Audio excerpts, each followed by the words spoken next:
Hi, I'm Jim Heavey from Wood Magazine, and we get a lot of questions from our readers through the Wood File asking about how to choose a router bit. And I know the number of profiles and radiuses and router bits can make that process pretty daunting.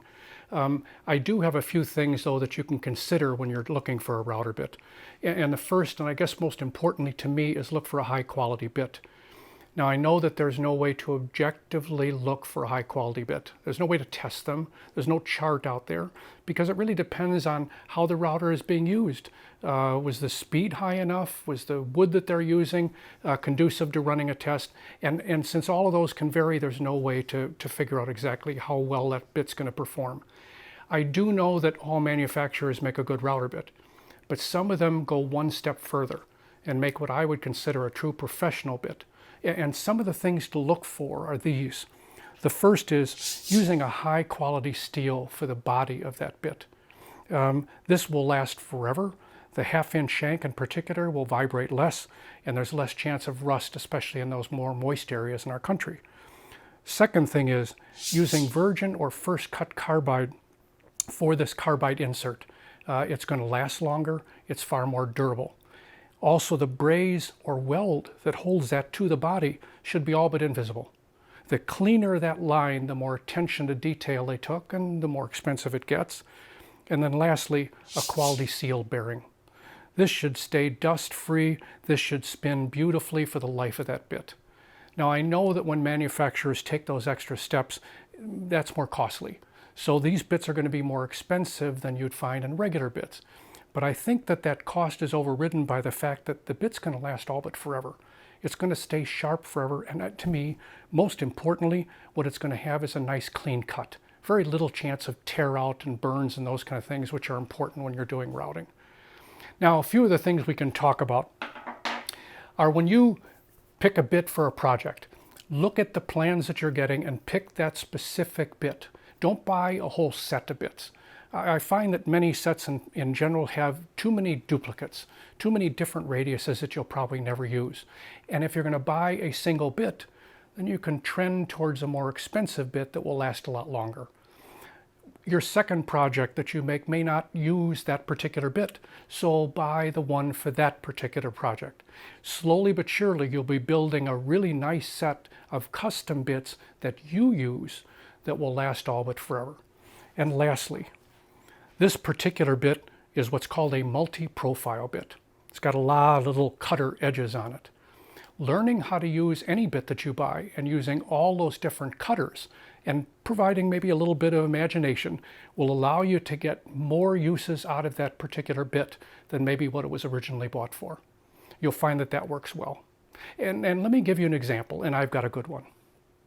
Well, here is one of my most used profiles, and it's called the Roman OG. It's a classical S shape, and then the S you can see right here, that classical look. Now, Roman OG is actually a combination of two profiles. The top edge here is a roundover, the bottom edge here is a cove, and when put together, they form an OG. So I like this bit because it's got a lot of different profiles to it. So to show you though that this one particular bit can be used in a number of different ways, I'm going to set my fence up. I'm going to put the face of this bearing even with the face of the fence, and I'm going to raise the bit in that router table so that I'm going to use the top of this cutter, this roundover, and this cove to do this small cut at the top, then the round over here, and then the cove here. So I will have this part doing this part doing this, and this part doing that. I'm not going to change anything from there and make one pass. So as this comes out, you'll see that the edge of this has that classical OG type look, and it can be used as either the top or the bottom of a project.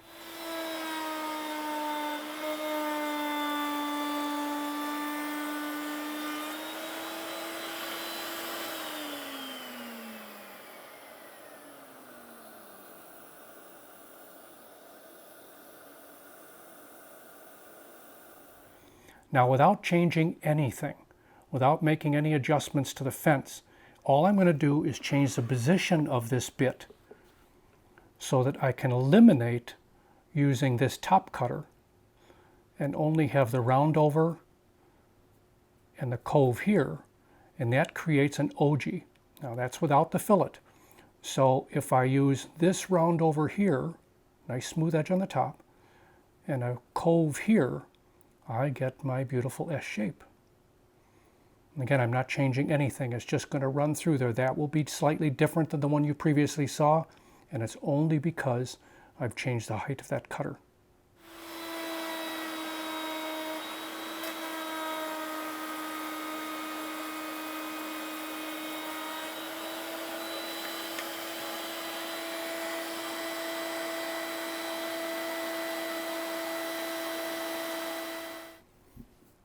And then one last cut with these current setups.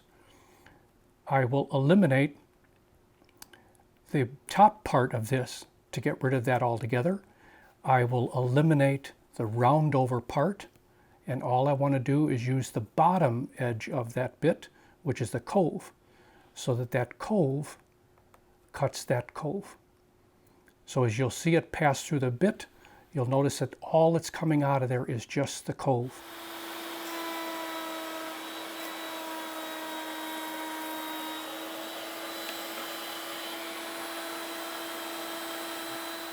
So those three different passes, just by changing the height of the bit, have created an ogee full profile with the fillet on it, a standard ogee, and then finally just a cove. Then I'm going to create three more profiles, and those profiles will require that I move the fence.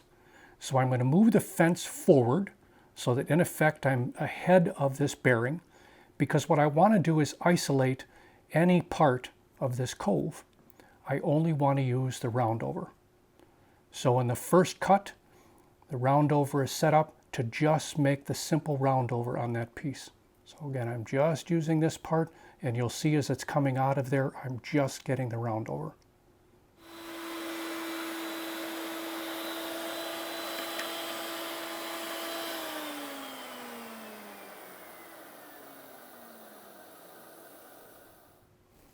By lowering that bit, or changing the position of that bit, I'm going to now provide a little space for this cutter. So that's going to provide what's called a fillet. So you'll see on here, what I've done is I've created a little edge, and then I've used the round over on that. So this is a round over with a fillet.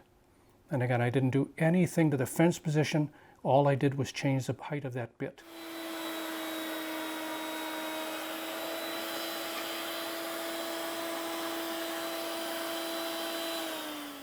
Leaving it exactly where it is,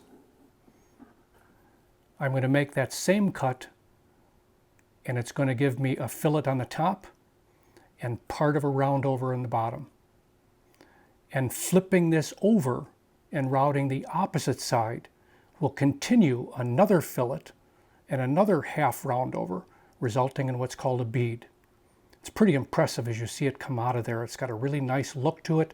Sometimes it'll take a little bit of sanding because the bit is made kind of as an experiment between the two and not a particular beading bit, but you'll see that it works actually really well.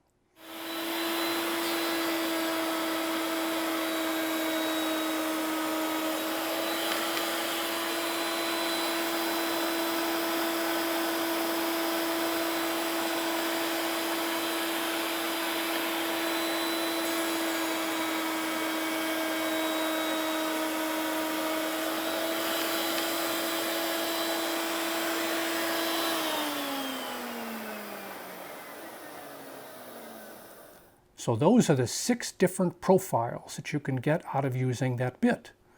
Now, I can save each one of those, or as I did on this board, I can put them all on one board. So here I've got my ogee with a full profile. I've got my standard ogee here. I've got a cove here. I've got my round over here. my round over with a fillet, and finally my bead at the very end. This is all on just one piece of scrap. And then when I did that, if I mark this board like I did here, I know that it's the Roman OG bit, 1/4 inch radius. So the next time a project comes up and I'm looking for a particular radius, if I can find it on this board, I know that the Roman OG bit is the one that it created. And the nice part about having this board is that makes for my setup when I'm ready to do that project. This is a great way to understand how each one of those different profiles work. It's a bit of experimentation, and there's nothing wrong with that, but you'll find in general that you're learning how to use all the different profiles with that bit, and you'll get a lot more use out of them. I've got one more thing to show you. Well, now to add a little interest to this, I've got what's called a multiform bit. This is a pretty big bit, but it comes with a lot of different profiles to it. You'll notice on the top edges here we have a semblance of an OG. We also have one in reverse on the bottom side. We have what looks like could be used for a bead on the very bottom edge of that. And of course with this bit, now that you've seen how we've adjusted the fence or the position of the bit, you could use 1/3 of this bit, 2/3 of this bit, the entire bit, or half of it. You have a lot of different options to it. So the point being, by buying a particular bit for a project and buying a specific bit for each project when it calls for it and learning how to use the profiles well, you'll get an awful lot more use out of those bits. It'll make you a much better woodworker. Route away.